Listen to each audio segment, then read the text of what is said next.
If you're a maintenance supervisor for a commercial property, you've had to deal with everything from leaky faucets to flickering light bulbs. But nothing's worse than that ancient boiler that's lived in the building since the day it was built, 50 years ago. It's enough to make anyone lose their cool.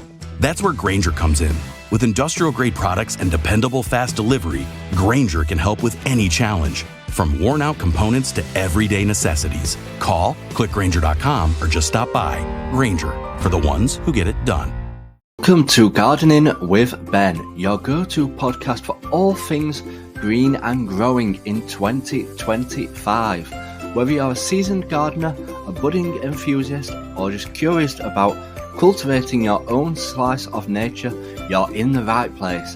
Join me, Ben, as we explore practical tips, inspiring stories, and the latest trends in gardening to make your outdoor space bloom with life. From allotment adventures to wildlife-friendly gardening, I'm here to help you grow your passion and reap the rewards. So grab your gloves, roll up your sleeves, and let's get started on this year's gardening journey. Hey everyone, and welcome back to Gardening with Ben for another brand new episode.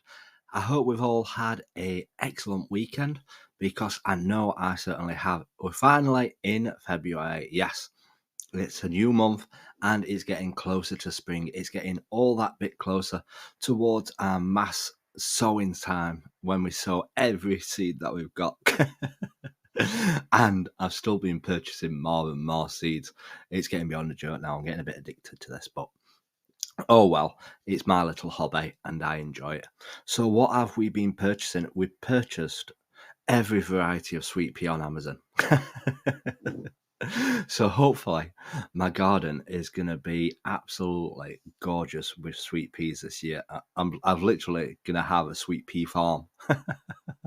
They'll think that I'm not growing any vegetables on it or fruit, but we will have lots and lots of flowers. That is the plan for this year. So yeah, I'm looking forward to trying lots of different varieties of sweet peas, and I hope that you enjoy seeing the varieties growing down on my plot as well, and see how well they actually do down there. So we've got that to do, and we've also ordered every variety of sunflower as well on Amazon. So we're going to have a beautiful smell of sweet peas and a field of sunflowers for lots and lots of selfies to be taken. But yeah, it's going to be a busy time this summer with how much that we're going to be growing, because we are going absolutely wild with us growing this year.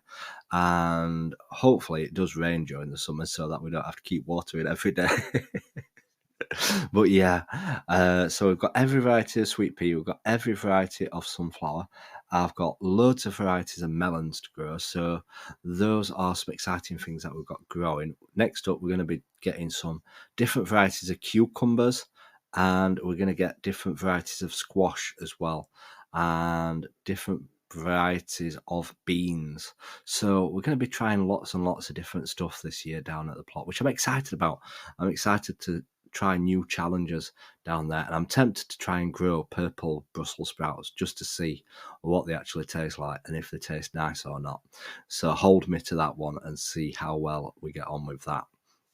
So what have we been up to down at the allotment this weekend? Well, our big tasks, what we've been getting done this weekend, is I've started digging over my beds again, as the last time I dug them over around October time, so they were all compact again, and weeds are starting to appear now because it's a tiny bit warmer. But we like to dig them over quite a few times before we plant out in them. We won't be planting out in them until May time, which is ages away yet, but we're going to be keeping them dug over for a couple of times. And digging them over, you don't often need to pull the weeds out, because if you're turning them over and it's cold at night, it will kill the weeds and the roots off. So we just keep digging them over and turning them over, and not letting them roots get established in the beds. So that is our plan over the next few months, to keep them weed free. Fingers crossed, and then we won't have a massive job of weeding them all before we plant. But we've got all that to do, and then I've got to paint them all. That's one big job that I need to do, and not that I'm looking forward to it because I absolutely hate painting. But yeah, my beds are starting to fall apart now. The wood's getting a bit knackered, and they just need sprucing up and making it look smart again. So we've done all that, and we've also been busy building an arch on my plot, as obviously you know that I've got climbing roses near my entrance, so we need them to climb up something. They're getting quite tall now, so we're going to train them over the arch and hopefully have an archway of flowers on the allotment. So I'm looking forward to that. It's tidying them up and keeping them neat, and hopefully not get spiked to death because they'll be climbing over the arch instead of blocking the entrance. So we've got that done. We've also been busy chitting my potatoes. And if you don't know how to chit potatoes, I've just posted a video recently on my Facebook page and Instagram and YouTube of how to chit potatoes. So if you don't know how to chit potatoes, watch that video. It's only a 2-minute long video, and I show you how to chit the potatoes. It's about preparing them and getting them ready. I don't plant them out until Good Friday, even though it moves every year, but I always stick to that because it's to do with the moon. It's an old garden wives' tale, and I've just lived by that rule because it works for me and I usually get good produce. So I'm sticking to what works best for me. So we've done that. We've also been fixing up my polytunnel, as some of the seams were starting to disintegrate and come apart, as polytunnels do. They seem to split where the creases are on it, where it were originally folded. So I've strengthened them up, putting tape along them and just strengthening it up, make it last another year. Every year I keep thinking it's going to go 1 year, and it doesn't. It lasts a bit longer, and we keep repairing it. And I was talking to my dad about it today, because if it does come off, I won't be able to replace it with another one because it's too much hard work digging out all around it and putting another skin over the top of it.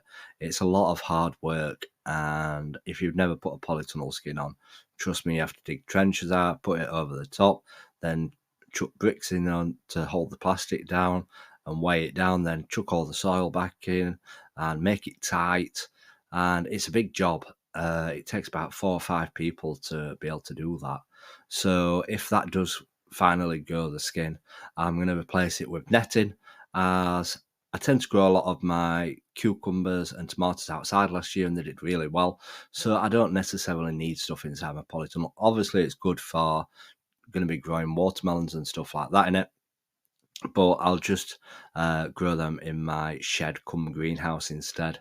And I'd put netting over the polytunnel, so then I'll use it as a bit of a brassica cage, have really fine thin netting so that I can grow my cauliflowers, my cabbages, my sprouts, my broccoli in there without butterflies and stuff getting eaten, and use it as a brassica cage instead, basically, instead of a polytunnel. So that would be my plan if it does finally give way.